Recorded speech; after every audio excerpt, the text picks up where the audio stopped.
Welcome to the Reality Taboo, where no topic is off limits. I'm Jeff. Joining me is my co-host Ness. It's October 4th, 2025.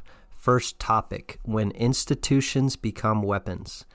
Donald Trump's second administration has turned to the Supreme Court with emergency appeals at a record pace, 28 in just 8 months. This, quote, shadow docket strategy has strained the judiciary, with lower courts struggling to interpret terse Supreme Court orders. The result is a judiciary increasingly seen as an instrument of political combat rather than a neutral arbiter. This ties into the larger rupture in American politics. A shrinking white founding population, demographic change, and the loss of shared reverence for institutions. The right, embodied by Trump, uses the courts to expand executive power and push back against progressive causes. The left, meanwhile, often views courts and state power less as sacred and more as tools to advance ideological goals, whether on immigration, race, or gender, without deep attachment to the institutions themselves. And Trump this week is continuing to direct ostensibly aggressive interventions into Democratic strongholds like Chicago, Washington, D.C., and most notably this week, Portland, Oregon, framing them as lawless zones. Cities like Portland and Seattle have long been centers of Antifa militancy, with organized networks that oppose what they see as white nationalism and authoritarianism. And these clashes highlight the broader cultural war. Trump as the defender of a besieged white or founding stock identity, with Antifa/left-wing movements acting as militant opposition, seeking to dismantle those legacies. And layered on top of all this, or into all of this, is the progressive tilt of many Western religious institutions, from the Catholic Church to liberal Protestant denominations such as the ELCA, where cultural leftism increasingly shapes moral and institutional messaging. This further erodes older alignments between faith, nation, and founding identity. And on that note, Pope Leo, who's been Pope only for a few months, he raised some eyebrows this past week by declaring that he questions whether a Catholic who opposes illegal immigration or supports the Trump administration's immigration policy, he questions whether a person can both believe that and actually be pro-life, basically indicating that you're not a good Catholic if you support what the Trump administration is doing on immigration. To the assertion that, quote, the result is a judiciary increasingly seen as an instrument of political combat rather than a neutral arbiter, unquote, I think that is begging the question a little bit.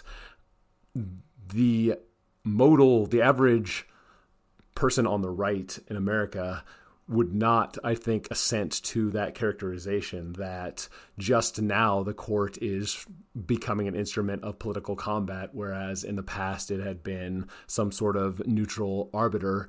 And the idea that the executive using the court to push back against progressive causes, while I think that characterization is accurate, I'm not sure I agree with the idea that progressive causes do not use an expansion of executive power to manifest. I think generally that's how progressive causes do manifest, is they use executive power to push through things that cannot be achieved through other democratic means. The most obvious major issue of the last generation being same-sex marriage, but there are a lot of other things that end up being pushed through the courts that don't win at the ballot box level. A lot of propositions end up coming into law that way. Well, the way I conceptualize it is this is a utilization of the tactics that are generally tools of progressivism and leftism in the West being used by the Trump administration in very audacious ways. I talk about again and again the importance of location and going to these antagonistic strongholds, these urban areas, and not just any urban areas, but ones that are renowned, infamous for being so blue politically, being so left-leaning, so democratic, like Chicago and Washington, D.C. Washington, D.C. presidential election, it's 95% Democrat to 5% Republican, virtually in and out every single presidential election. And Portland, it's a blue city and a blue state. We'll talk about later something that the Trump administration did in Des Moines in Iowa, and that tactically makes more sense to me. Maybe I'm being overly conservative, but going after a blue readout in a red stronghold seems like it is likely to be more effective. It's not as explosive and sensationalist in the same way that ICE agents going into Portland and getting shot at by masked Antifa members is, but in terms of actually affecting real change, I think that approach makes more sense. The point, too, is well taken that religious institutions in the West continue to slide leftward, but I think it is important to understand that those are not juxtaposed to any other institutions that are on the right. This is the story of the managerial state. This is what happens with everything. This is conquest, second law in action. Anything that is not explicitly right-wing becomes left-wing over time. And so the religious institutions are following in the lead of all the other secular institutions in Western society. Yes, there are countless examples of this dynamic playing out. One recently is the controversy, such as it is the Harry Potter actors and actresses.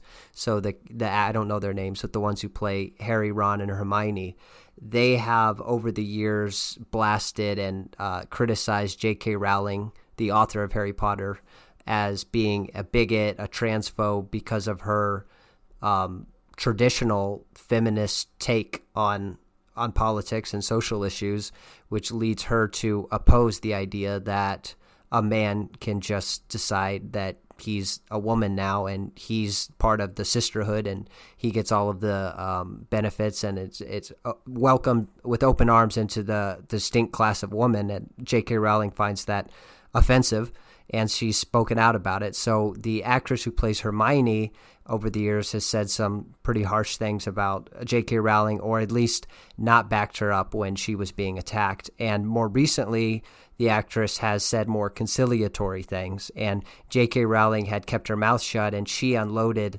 on Hermione, wrote a pretty lengthy Twitter post about how people like Emma Watson is the actress's name. People like Emma Watson who come from a very privileged background, it's easy for them to take to adopt these luxury beliefs because adopting them poses no cost, no negative outcomes for them, because they can easily use their money and power and privilege to avoid any of the negative externalities of their luxury beliefs. Whereas J.K. Rowling came from, so Emma Watson comes from a very privileged background, and needless to say, nobody would know who these actors and actresses are were it not for J.K. Rowling writing Harry Potter. And J.K. Rowling comes from a very modest working class background. She famously wrote Harry Potter while commuting to work, providing for her child. She was a single mother. And so there's a class aspect to this. But I think a lot of people are their explanation for why is Emma Watson now coming out in a more conciliatory way. I think, and I accept this argument, is that a person like her just says what she thinks she needs to say to stay in the good graces of the intelligentsia or the managerial class, and so now the cultural wind is blowing a little bit against the transgender issue. There's a large backlash against the transgender ideology, and so now J.K. Rowling is a lot less, quote, toxic than she has been for the past 5-10 years. So now that it's safe, or it might even be advantageous to move more in the J.K. Rowling direction, then now Emma Watson is doing so. Someone like Emma Watson is entirely consumed with questions of status signaling. That is what being a member of the managerial class in good standing entails, and someone blue-blooded from her background has been effectively trained her entire life to respond to those status incentives. And this is something, as Jeff said, plays out over and over again. Some other high-profile instances of it playing out, I think Turning Point USA is a good example, where you have Charlie Kirk from a distinctly middle-class background who built something up on his own, and now he was either it was convenient that he was taken out so that the moneyed class, that the managerial moneyed class that has come in and increasingly pushed to influence Turning Point USA in a direction that its founder was reticent about taking it. The hostile takeovers don't always come at the barrel of a gun, but they can end up that way. In the case of J.K. Rowling, it's that she was effectively pushed out of polite company from the thing that she created. And as Jeff mentioned, none of these actors or actresses would have become the stars that they were if it wasn't for the structure that J.K. Rowling created. Another example is Twitter. Jack Dorsey famously said that Twitter was the free speech wing of the free speech movement. Jack Dorsey is a middle-class kid from St. Louis who went to Silicon Valley and started something that became one of the most powerful, influential social media apps in the world. And Jack Dorsey ended up being kicked out, and a woke force replaced his emphasis on free speech over everything else with the most stringent and rigid speech enforcement and idea patrolling. And on that point, the censorship regime that was imposed upon Twitter and Facebook and the other Silicon Valley companies perhaps reached its apotheosis during the COVID years, I would say between 2020 and 2023. And on that point, just recently, Google's parent company Alphabet, so just this month in September, Google admitted to the House Judiciary Committee that it had censored content on YouTube related to COVID-19 and the 2020 presidential election under pressure from the Biden administration. And so in response, the company announced that it would reinstate the accounts of creators who were banned for violating these now defunct policies.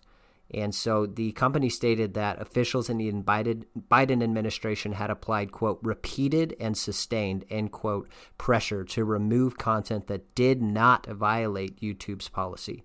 Google described this external pressure as unacceptable and wrong. And Google has committed to never using third-party organizations to, quote, fact-check content on YouTube. And so if the shoe were on the other foot argument is kind of tiresome at this point, but I'm going to point it out anyway. The same people who are up in arms about censorship under the Trump administration and outraged that Jimmy Kimmel was off the air for a couple days, and Harold claimed this was appalling, one of the worst examples of violation of free speech we've seen in America from a authoritarian regime. Those same people had nothing to say during the COVID years, when not just whatever misinformation is, we're putting that aside, these were verifiably true statements that were being censored. Had nothing to say is an overly generous characterization. They were cheering on the censorship.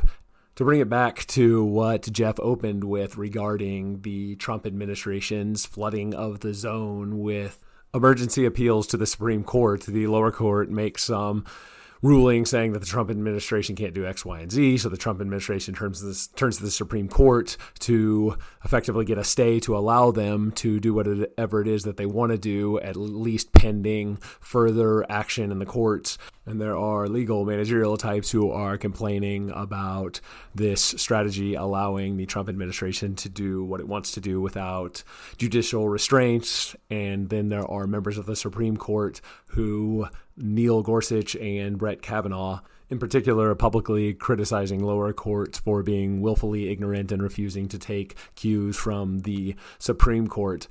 I have to say, as an aside, the idea that the court systems are overwhelmed, that is an assessment being made in the midst of the AI revolution, screams for an AI solution here. Why do Supreme Court justices have all of these clerks? When that sounds like a mean position, but it's not. If you're a clerk for a Supreme Court justice, that's how you end up on Fox News or end up a Supreme Court justice yourself. It's a very prestigious position to attain, and Jeff would know better than I, but I don't think that the Supreme Court justices do much of the research on their own. I don't know why they need clerks to do the research either. It seems like AI would be able to do a lot of the research, adjudicate a lot of these back and forths, and as far as taking cues from the Supreme Court, artificial intelligence would assist in that as well. Or at least it could if the intention was to sift through the rulings and the assessments of higher court judges and then acting accordingly lower down the court system. But I think that is naive to assume that that would be the intention that a lot of these managerial types want to have happen. It gets to the root of what Gorsuch was complaining about by saying that they are willfully ignoring the cues from the Supreme Court, which is something that they constitutionally are not permitted to do. But if AI was employed, then that presumably wouldn't happen, and that happening is a feature rather than a bug. And this is a long-winded way of saying that I approve of what the Trump administration is doing, because the court system, from my perception, is quite corrupt, and if it is going to impede the will of the executive, then the executive should, in very Andrew Jacksonian spirits, challenge the courts to enforce the rules that it issues. And there's even an additional wrinkle, again, because the Supreme Court is generally ruling in favor of the Trump administration. It's the lower courts that are causing the opposition. Next topic, Des Moines, Iowa superintendent scandal. Ian Roberts, who is originally from Guyana, became Des Moines' first black superintendent in 2023. And then recently, on September 26, 2025, he was arrested by ICE, Immigration and Customs Enforcement, for living in the U.S. illegally under a final removal order. He was found with a loaded handgun, a knife, and cash, and now he's facing a federal firearms charge. And his credentials, which are being questioned heavily whether he has any credentials, but I guess he claimed at one point, I don't know if he's still claiming he has this, that he had a doctorate from Morgan State University. And Iowa has now revoked his administrative license, which has forced him to resign. And now, more recently, Des Moines Public Schools has announced that they're suing the search form that vetted Ian Roberts for negligence and breach of contract, saying red flags were missed. And there have been protests and calls for accountability after the arrest. Although the protests I saw initially, I think like a day or two after he was arrested, the protests I saw were in favor of Ian Roberts, these mostly white people in Iowa marching in the street in support of Ian Roberts. And I don't know if she was the superintendent or the member of the education board, but some official in Iowa involved basically said, she came out initially when this story was breaking and said, let's hold the phone, everybody. Let's not jump to conclusions. She said, let's take a page from Ian Roberts' book and engage in, quote, radical empathy, whatever that is. I think you can take the man out of Guyana, but you can't take the Guyanese out of the man. So you might wonder why a place like Iowa would have this sketchy African man as the top choice for superintendent. Iowa is 80-something% white, although the Des Moines is around 10 or 12% black. So it is more black than Iowa as a whole. And I think some of the answer lies in the fact that Des Moines, Polk County, where Des Moines is located, is the state's most Democratic stronghold. And so while Iowa as a whole overall has swung red in recent years, Polk County consistently votes blue. Biden won about 60% of the vote in 2020. And so this scandal came about or erupted in the one part of Iowa most closely aligned with progressive politics.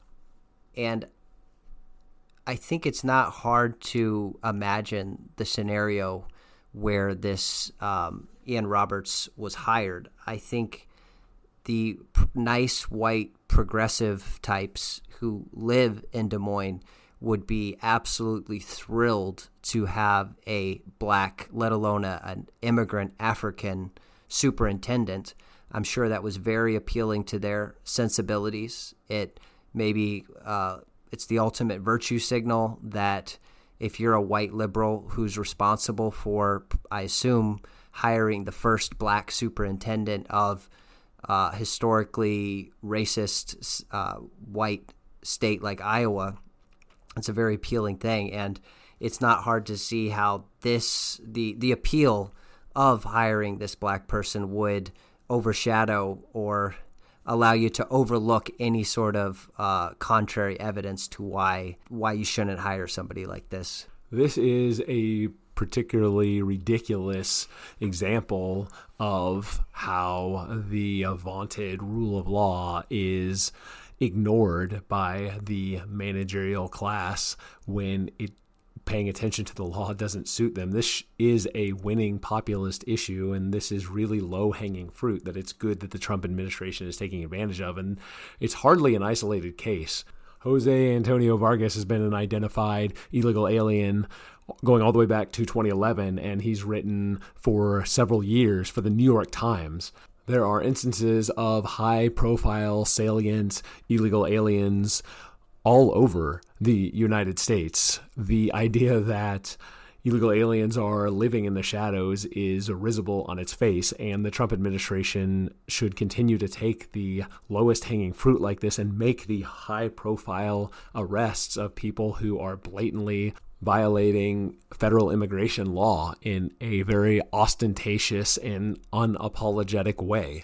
Doing things like this superintendent in Des Moines, deportation is necessary. It is not at all sufficient. We've talked about that previously, how if that is the only thing that happens, then it is going to end up serving as an energizing catalyst for the left to push back in the future without making any serious demographic dent in the demographic transition that's taking place. This needs to be the high-profile, most salient, and most popular type of immigration enforcement action that the Trump administration takes, but it can't be the only thing. It has to be paired with a massive and continued deportation effort that I have been quite cynical and black-pilled about, because looking at the numbers, it just doesn't look like that has materialized to any significant extent. But the administration is still young, so I suppose time will tell. One other little detail about this story. Apparently, this guy, Roberts, is registered to vote in Baltimore. Now, from what I could tell, there apparently are no records of him having voted in Baltimore, but presumably he would have been able to, had he chosen to exercise the right, he could have voted in Baltimore. And again, Democrats and leftists for years have insisted that illegal aliens or undocumented immigrants are not eligible to vote, and Republicans are just creating an issue that doesn't exist. Well, here's one example, at least, of an illegal alien being eligible to vote. So next topic is Dearborn street sign controversy. So Dearborn, Michigan. Traditionally, you may have your first association hearing Dearborn, Michigan would be thinking of Henry Ford and the Ford Motor Company. However, this is 2025, and Dearborn is now a Muslim-majority city led by Mayor Abdullah Hammoud, the first Arab-American Muslim to hold the office. And recently, city officials approved honorary street signage for Osama Siblani, a longtime Arab-American journalist and publisher. So the reason we're talking about this is recently a local Christian white man minister, Ted Barham, objected to this street signage change. He cited Siblani's past praise for Hezbollah figures, and he questioned the symbolism of honoring him in a United States city. And in response, the Mayor Hammoud lashed out. He called Barham a, quote, bigot, a racist, and an Islamophobe, and told him that while he might live in Dearborn, quote, you are not welcome here, end quote. And Hammoud has refused to apologize, has defended Siblani, and has characterized the backlash as a smear campaign. This is example 4041 of demographics being destiny. Dearborn's population is almost 60% Arab. It is a Arab majority, Muslim majority city, and so consequently it is characterized by Islamic and Arabic culture and concerns and honoring of heroes and villains and everything else that is insinuated in the expression that demographics are destiny. And this is what democracy is supposed to be. So if America is just an idea about democracy, this is the inevitable outcome.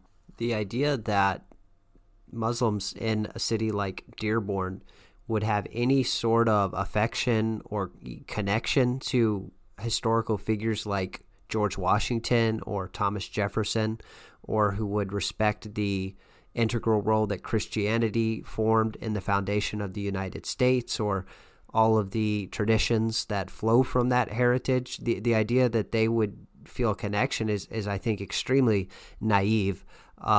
At best, maybe they would have indifference. I think more likely would be contempt and hostility and active subversion of those traditions. And I think this is just the latest example. And on some level, you can't really blame them. I mean, why would you expect a Muslim immigrating from the Middle East, like I said, to have any sort of connection to traditional American heritage and history and traditions? Next, I want to give a quick update on the Austin Metcalf killing. So brief synopsis of what happened. On April 2nd, 2025, 17-year-old Austin Metcalf was fatally stabbed at a Frisco Memorial High School track meet that is in Frisco, Texas, which is a suburb of Dallas. This is a story we've covered quite extensively and will continue to cover it. There hasn't been much development, at least that we're aware of or that I could find. But so Carmelo Anthony, who was 17 at the time, he was arrested and later indicted on first-degree murder charges of Austin Metcalf. And so Carmelo Anthony has since pleaded not guilty and apparently is going to go with the self-defense claim.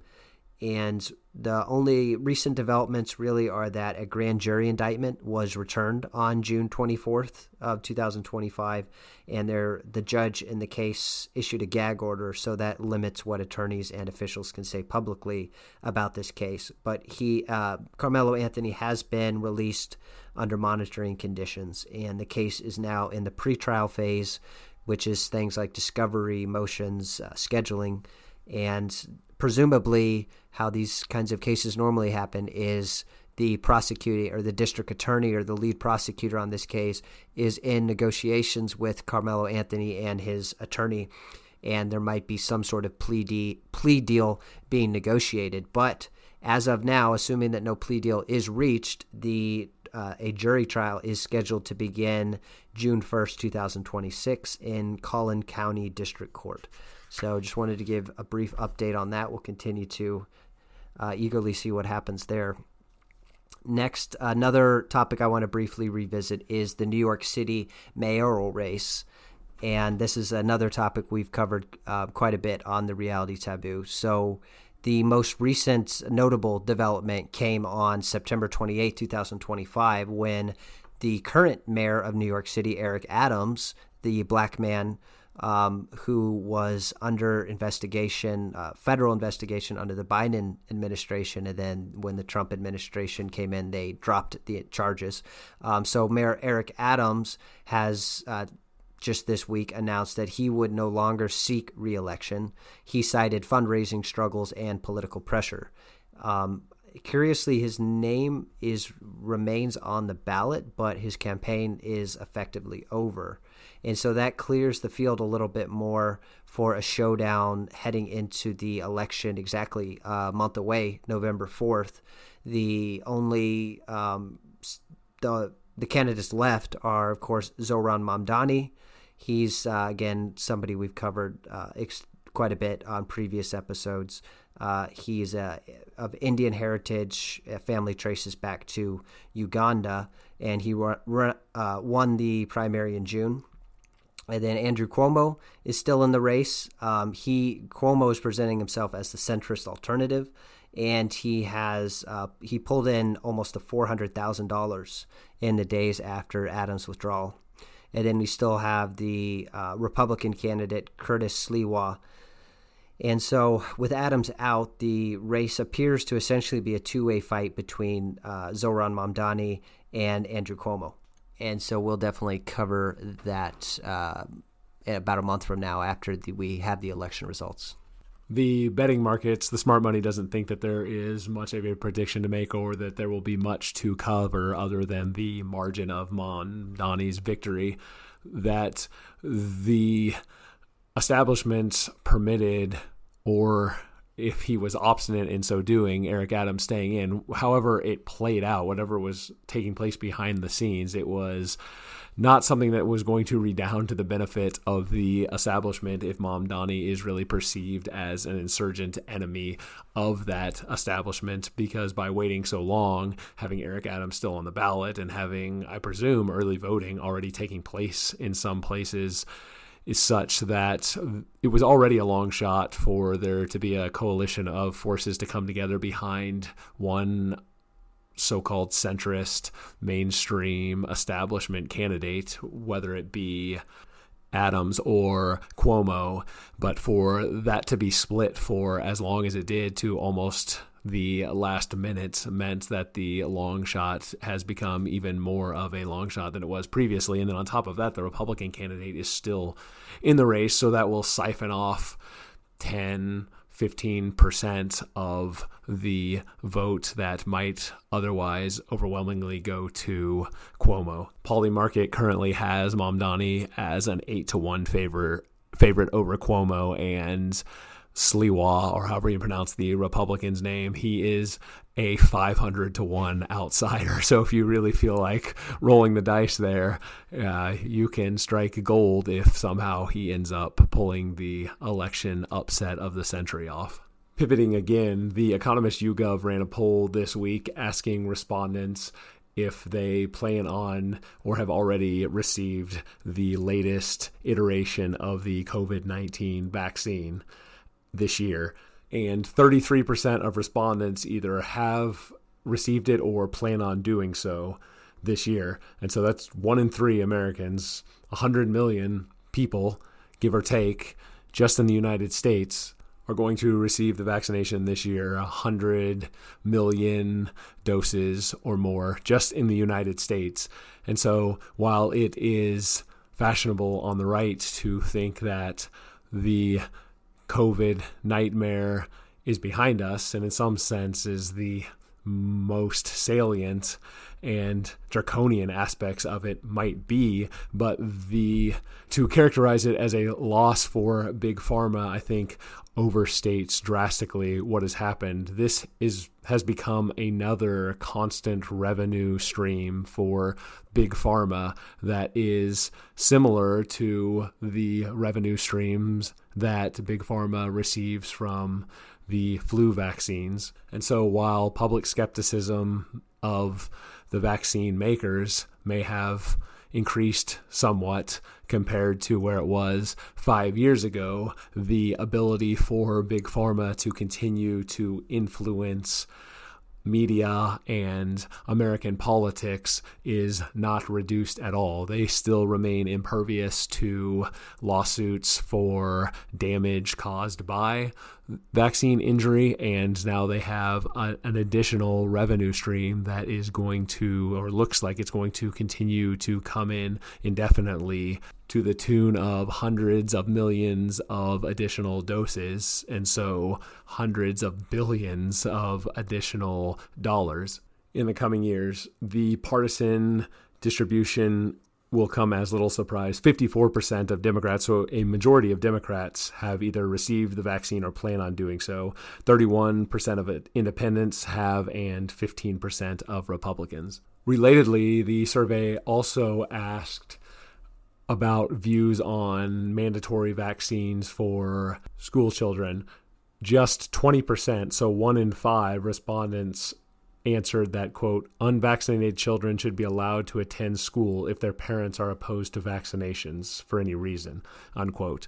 So just 1 in 5 Americans, even after what we've gone through with the COVIDian nightmare and VAERS and RFK bringing more attention to the potential dangers associated with vaccines, in particular the COVID vaccine, but one might have hoped, I being one who did hope, that it would trickle down to thoughts about other vaccines and the entire medicine industrial complex that has developed around Big Pharma, that just 1 in 5 Americans think that those who don't vaccinate their children should be allowed to send their children to school is quite a black pill on the logic of what vaccines putatively do, which is offer protection from diseases. It shouldn't matter if you're concerned about these diseases being spread and your child is vaccinated against them, then what is the concern about having children who are not vaccinated attend school? And yet still the overwhelming majority of Americans think that to be able to participate in a basic functioning, an effectively required institution for American children to participate in, that the overwhelming majority of the population thinks that even if the parents have concerns about receiving this vaccination schedule that mandates 70 plus shots being given to the children whose grandparents maybe received 4 or 6 vaccinations when they were in public school, that is still overwhelming majority support for mandating that, shows that the information war is a long, long way away from being won by the vaccine skeptical forces. So if you were thinking about selling your Pfizer or your Moderna stock, switch out those paper hands for a pair of diamond gloves, because Big Pharma is going to be just fine. And on that cheerful note, we'll end it for this week. Thanks for listening. We'll talk to you next time.